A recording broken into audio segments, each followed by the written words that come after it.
রাউজান পৌরসভা ছাত্রদলের উদ্যোগে বাংলাদেশ জাতীয়তাবাদী দল বিএনপির কেন্দ্রীয় স্থায়ী কমিটির সদস্য সাবেক মন্ত্রী ও সংসদ সদস্য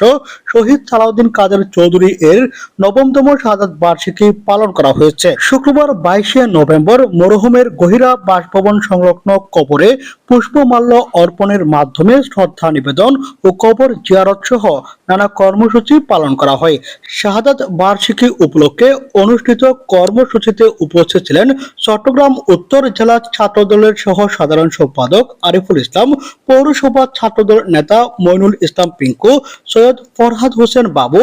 জাভেদ কালাম জিকু, রবিউল হোসেন রবি, সাইফুল ইসলাম, জামশেদুল আলম জাসু, ইরফানুল হক, মোহাম্মদ রনি, আবু রাইহান, ইমরান হোসেন টোটল, মোহাম্মদ রাইহান, মোহাম্মদ শাহনওয়াজ, রাউজান পৌরসভা ছাত্রদল নেতা মোহাম্মদ হাসান, আবু সাইদ, মোহাম্মদ মুতালেব, কানন, জয় শর্মা, ইয়াসিন আরাফাত, রাসেল, মোহাম্মদ আরিফ, সাদেক, রবিন, রানা, চয়ন, মোহাম্মদ নেজাম সহ আর অনেকে।